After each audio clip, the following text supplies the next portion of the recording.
Bemorimiz mana bugun 1 oy bo'lgan ekan. Naychasini almashtirib qo'ydik mana hozir yana.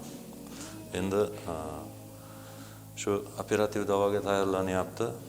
Bugun mana o'sha Germaniya bilan maslahatlashilgan antibakterial davo bizga ancha qon tahlillari, biokimyoviy tahlillarni ular yuborishdi. O'sha tahlillarni olib bemorni hozir tayyorlaymiz endi operativ davoga, Xudo xolasa.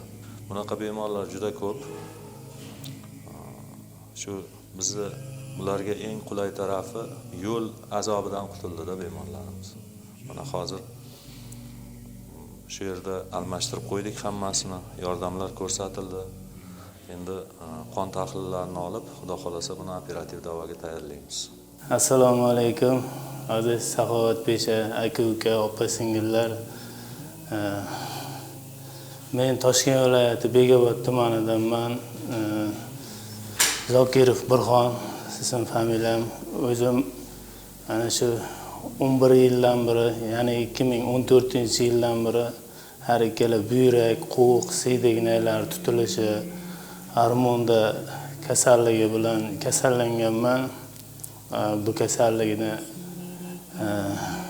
11 yildan beri kurashib kelyapman. Hozirgi kunda shu Bekobodda o'zimizning oliy toifali shifokorlarimiz Muxtor aka, mana O'tkir akalar doimiy meni nazoratida qarab, har 15 kun, 20 kun, ba'zida 1 oyda bir mana shu buyraklarimdagi ikkita kateter trubkalarni yangi qo'yib, doimiy o'zlari meni davolab kelmoqda.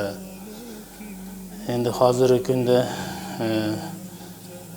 bir ikkita chet el shifoxonalariga ham murojaat qilindi. Shu hozir oxirgi qarorimiz shu Germaniyada shunaqangi operatsiyalarda juda yaxshi natijalar bilan davolashar ekan. Shunga hozirgi kunda men ham shu Germaniyaga borish harakatida o'zimga harakat qilyapman. Shu tayyorgarlik ko'ryapman.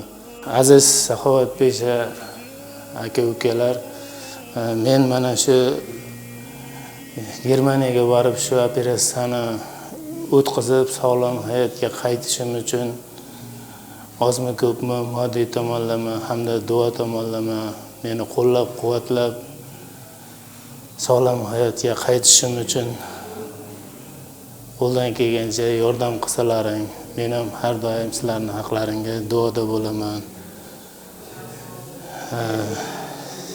Inshaalloh shu darddan qutulib ketaman degan umiddaman.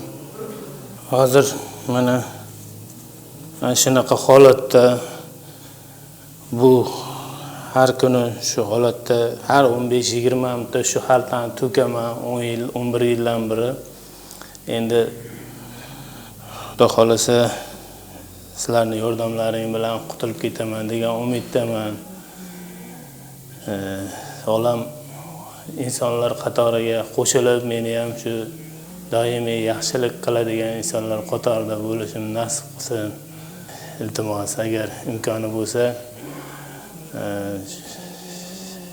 menga ham shu yaxshi yashab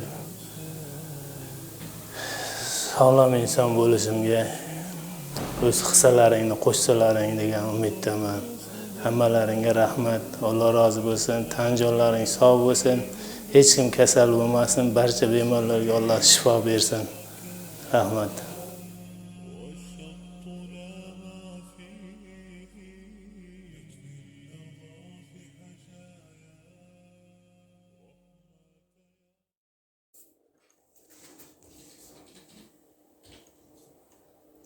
Men Bekobod tumani yoshlik mahalla fuqarolar yig'ini raisiman. Zokirov Burxonjon bir ko'chamizda istiqomat qiladi. Hozirgi kunda 2-guruh nogironi. Har qanday yordamlar bo'lsa kerak. Zokirov Burxonjonga hozir sog'ligini tiklash uchun biz davolatnoma yozib bermoqdamiz. Oilaviy sharoitini o'rgandik, farzandlari bor, pensioner onasi bor. o'zi yordamga muhtoj, tez davolanib turishi kerak. Har qancha yordam bo'lsa, bu Zokirov Burxonjonga kerak bo'ladi.